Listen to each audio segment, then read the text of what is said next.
The Ravens Preview Show with Andy Poland starts right now. It wasn't perfect, it wasn't pretty, but it was the Ravens. Listen to all Ravens broadcasts right here on 6:30 a.m., the ESPN 630 app, or ESPN630DC.com. And with 1:17 left to play, the hay's in the barn. Now, here's Andy Poland. Ravens will open the season a week from Sunday when they play at Buffalo. That'll be a Sunday night game. Coverage here on ESPN 630. We'll get underway at 7:30 as we get set for another season, a season which was a good one last year with a disappointing ending, which unfortunately has become kind of a common theme with the Ravens. They went 12-5, but were eliminated in the divisional playoffs by the Buffalo Bills, who they will meet again. Kevin Oestreicher does the Locked On Ravens podcast, and people keep talking about Lamar Jackson and the need to get over the hump. I was looking at his stats from last year. 41 touchdowns, only 4 interceptions, 4,000 yards passing, 900 yards rushing. Statistically, that has to be among the best seasons of all time. Why still this, show me thing specifically for him, do you think? Yeah, there are a couple of different reasons. I mean, I think the one is in today's game, and honestly, not even just today, but, the ring culture is a big thing for any quarterback, and I think quarterbacks get, they get that flack because the quarterback is the most important position. But for Lamar, it just feels like it's to a whole nother level. And I think part of that is maybe some people are just dug in on how they feel about him. We know all the takes on him coming out of the draft, and that, can he play quarterback? Can he throw? All this stuff. But, you read off his stats right there, and what else could he have done last season? Sure. In the playoffs early on in that game in the first half, he had 2 big turnovers, but he was also a big reason why the Ravens were able to come back in that game. So, Lamar's playoff narrative, it exists, but I also don't think it's his alone. Obviously there have been bad coaching decisions. There have been drops by Mark Andrews, fumbles by Mark Andrews, fumbles by Zay Flowers. The defense hasn't been able to force turnovers. I think it's much more of a team narrative than I think maybe people make it out to be, but Lamar obviously is still a part of that because he's a part of the team. Yeah, and he plays the most important position in sports and, gets the contract that goes along with it. But, even to hear the players talk, and we're going to play some of what Kyle Hamilton said after getting the record contract this past week, where he says, asked about what their long-term prognosis is as a team. He says, as long as we got 8, we're going to be a factor. So even the team looks at him kind of like the fan base, like it's all on him. And maybe that's not a fair thing to do. Now they've added, the running back that they've been looking for a long time. The defense continues to play well. They're paying guys like Hamilton. So, maybe give Lamar a break, right? Yeah, I think he deserves one after what he's done over the course of his career. Look, yeah. I mean, he'll be the first to tell you that all he wants to do is win. He wants to win Super Bowls. He wants to bring a championship back to Baltimore. And he wants to do it for his teammates, for the city. And obviously it helped himself out a lot too. He's the ultimate competitor. Mm-hmm. But I think that, Kyle Hamilton's correct. As long as they do have Lamar, they have a chance. But my thing with this team in 2025 is that rosters like this don't come around very often. And this, with the star power they have, the depth, and even the depth behind the depth is just, they're stacked at almost every single position. And on paper, in my opinion, the Jair Alexander signing put them over the Eagles for me in terms of best roster in the NFL, just by a pretty slight margin. I know Philly has a heck of a roster themselves, but Eric DeCosta talked about it after Kyle Hamilton's extension, where it's like, they're going to have to let some good players go. There are a lot of guys up for extensions. They've been able to get guys like Henry and Bateman and Hamilton done. Obviously, Lamar Jackson, that seems like a foregone conclusion. That'll happen at some point, especially with that $70 million cap hit for next season. You can't really work with that. But then you turn your attention to a Tyler Linderbaum, a Travis Jones, and Isaiah Likely. Feels like this is Mark Andrews' last season. Adafe Owe, maybe he'll price himself out if he has a good year. But that's kind of what I'm talking about, where not often you can have a tight end room of Mark Andrews, Isaiah Likely, and Charlie Kolar, and beyond this year, they probably won't. That they will have to make decisions. Do they want to pay Zay Flowers what he's probably going to command on the market? They haven't done that for a wide receiver before, so will they break trend this time? To me, I think that this year is extremely important. I'm not saying that if they don't win it this year, they're never going to have a shot because, again, you go back to what Kyle Hamilton said, but I'm not sure they're going to have a roster like this again. It's not a matter of like, oh, the Ravens are never going to build good rosters after this season, but this one is particularly special.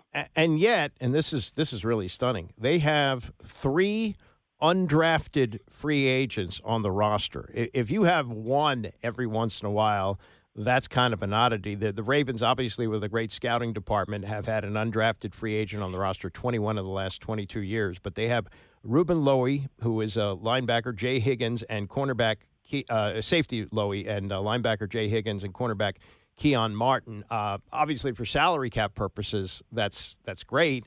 But as you say, this is a roster poised to win a Super Bowl. What does that tell you when you have 3 undrafted free agents on it?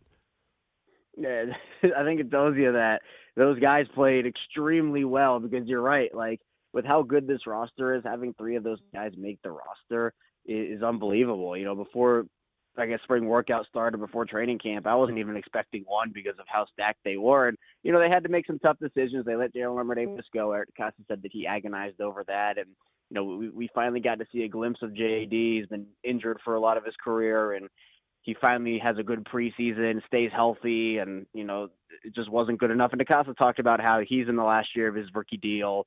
These undrafted guys are younger, and they're in the first years of theirs, so that had something to do with it. But, you have 2 defensive backs that were all around the ball this offseason, training camp and the preseason. I mean, you just heard about Lowry every single day in practice about, oh, hey, he had another interception, or he had like 2 pass breakups, and that's what the Ravens want. And then Keon Martin providing impact on special teams with a vice block that John Harbaugh still can't stop talking about because we know how important the special teams aspect is of the Ravens, but also had the pick 6, was really supportive in run defense, and then Jay Higgins just flying all around the ball. So, those last couple of spots generally are used for guys that can play special teams, that can help out there and have potential. So, credit to those guys. I mean, they worked really hard to get to that moment, to get to that point, and I think that they, at least on the special team side of things, will be important contributors this year. Yeah, and as I mentioned, the 21 of 22, to me, that almost seems intentional. It almost seems like they want to make sure that they have one on there, kind of like a rabbit in a dog race, that you want to have somebody who's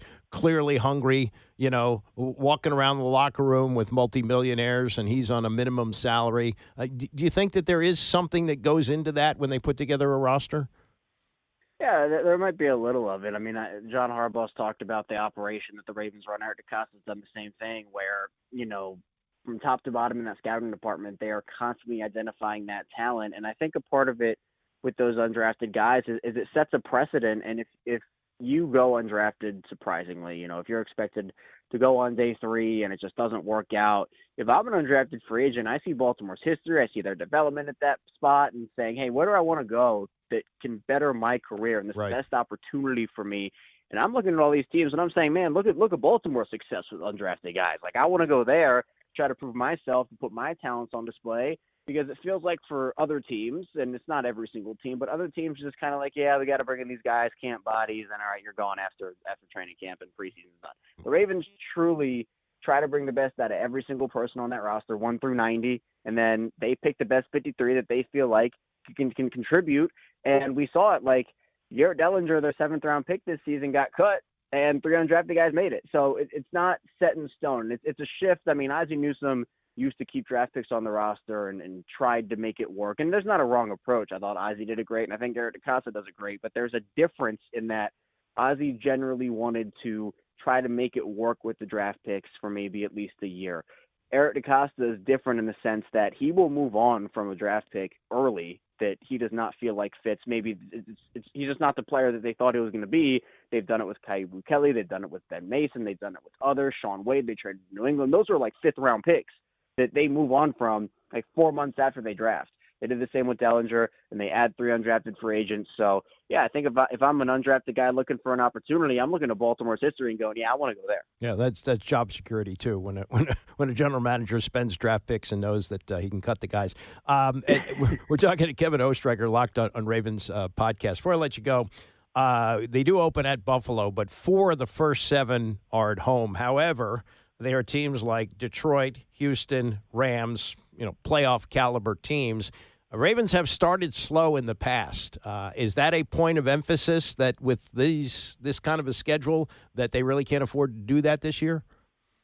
Yeah, I think it has to be. And they were very fortunate to get out of the hole that they were in last season. They obviously were talented enough to do so, but we heard all last season the record of teams and starting 0-2, making the playoffs is not a very high conversion rate. The Ravens were able to defy those odds, but if I'm Baltimore, I wouldn't want to get myself in that position again. Now, obviously how it happened last year, they lost by a toe, and then they lost a game that they clearly should have won against the Raiders, but they didn't play well enough. And you kind of have that same situation again where it's a revenge game against a team that knocked you out of the playoffs.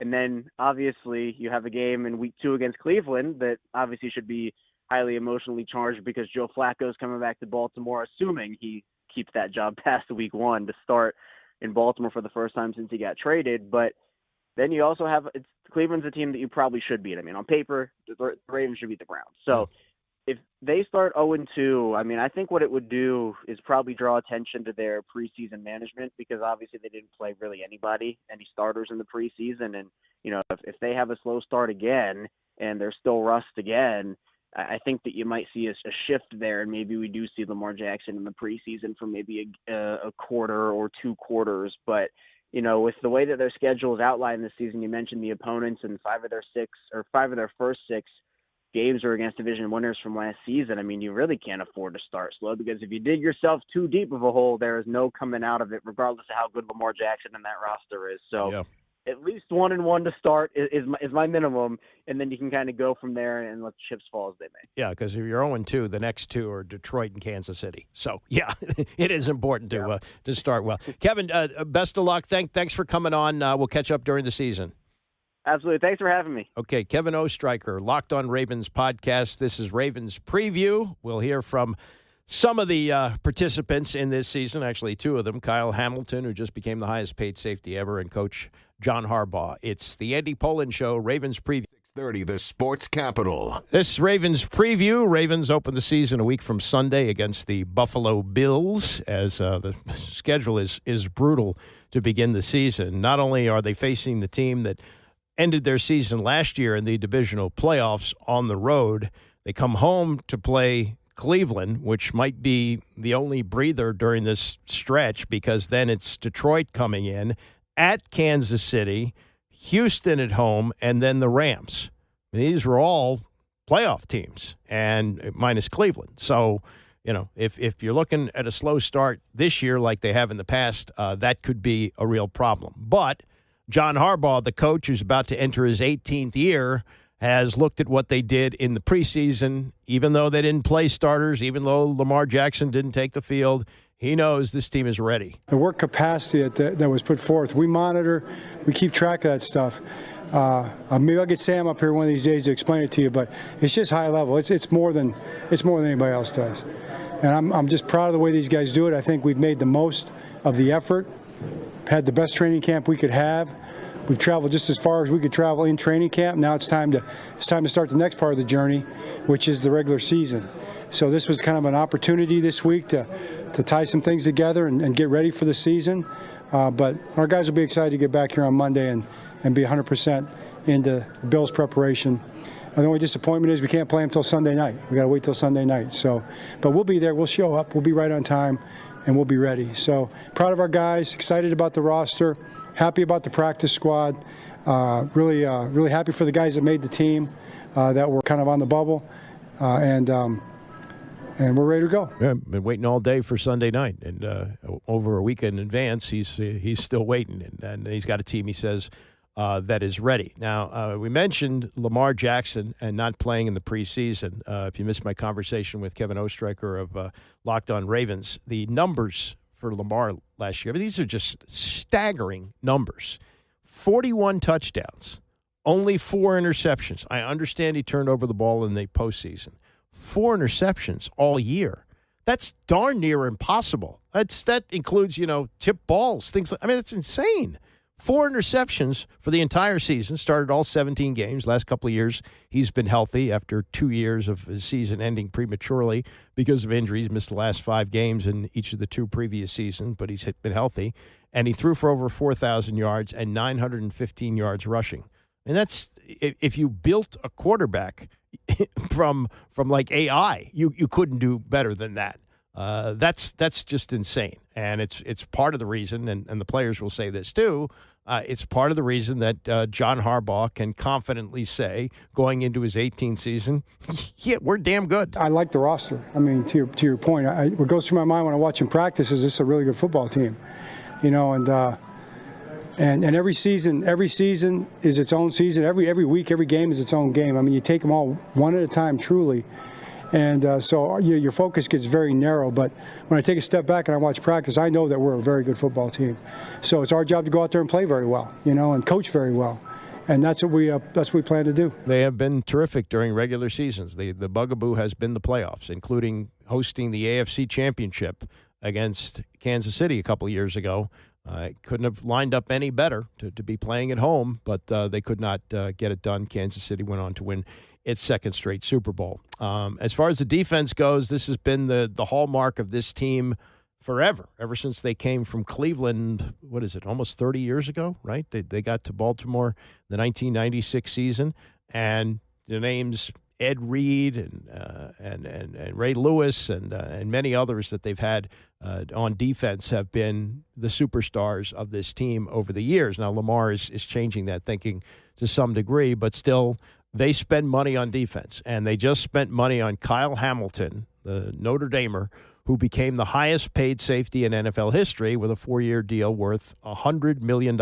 It's crazy. It's a dream come true, and just first, I just want to thank a lot of people. I want to thank God first and foremost, and so many situations and things that happened in my life that's got me to this position. And I think back to draft night, and some people said some things about where I was drafted, this and that, and where I could be drafted. And at the time, I think I was the least mad at anybody. I knew that I came to the right place, and I think that's how God just works sometimes. You got to see the bigger picture and has bigger plans for us. So thank you to the man above, and also to my family, my parents, my brother, fiance, all my friends, everybody just had a part in this, and this is it takes a village, and I truly mean that, and I truly feel that way. And to Mr. Bisciotti, to EDC, to Coach Harbs, and everybody who's got me to this point and developed me, and I really feel like I've been kind of molded into the player I am today by them, and goes to show why this organization is the way it is and why it's such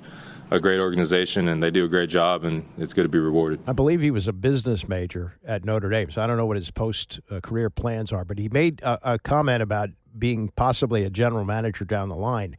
And you could see this, following in the footsteps of Ozzie Newsome, who was an offensive player, but Ozzie Newsome became one of the great GMs in history. He's sort of like a Jerry West figure in the NFL, and that he's a Hall of Fame player and also a spectacular general manager, so that might be in the future. In the meantime, he's got a chance to put his name up there with the likes of Ray Lewis and Ed Reed. A little bit, but mostly no. I think I'm trying to carve my own path, and obviously those guys, I don't think it can be replicated what they did. They set the bar for not only the Ravens, but NFL, what it means to play the position that they played. And, I'm lucky to even be in the same breath as them. Not saying that, me personally, I don't think I'm even close to there yet, but it would be cool one day looking back on it, kids, grandkids, to kind of show them my body of work and be proud of it. But as of right now, it sounds cliche, but I'm worried about the Bills and trying to get onto that and get our season started. So that's so far down the line,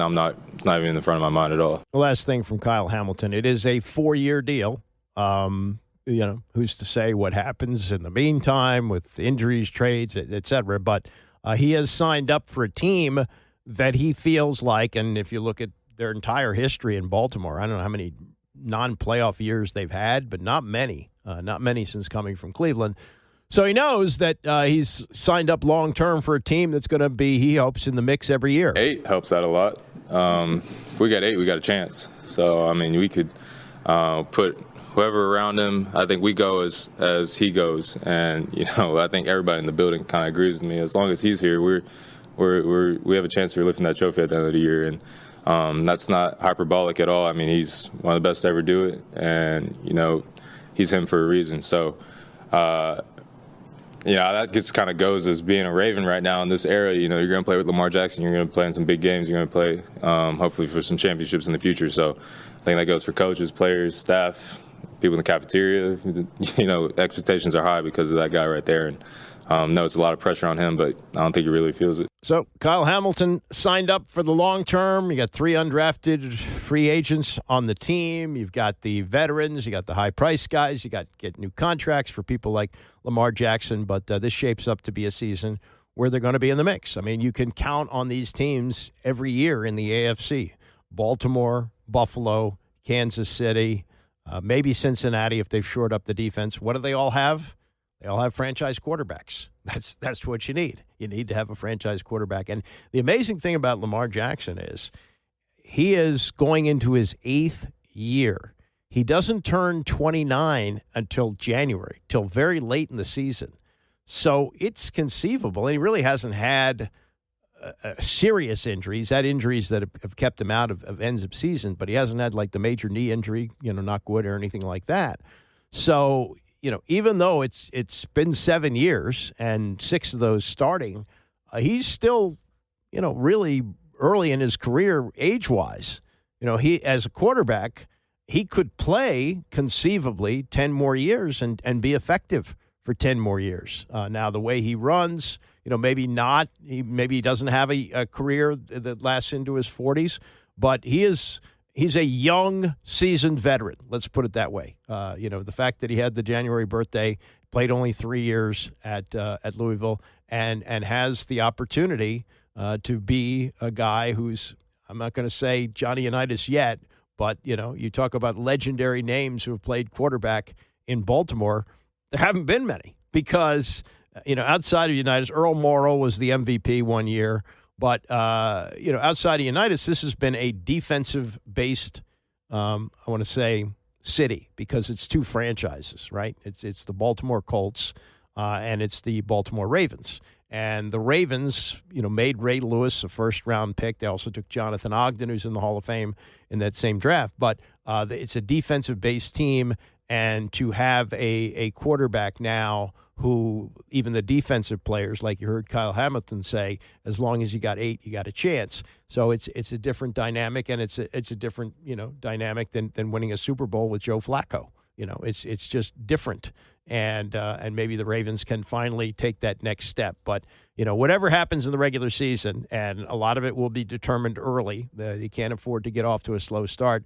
But if they put together another year like last year, 12-5 or 13-4, whatever it is, it's what they do in the postseason that's going to matter. And Lamar knows it. I mean, this is part of what comes with paying him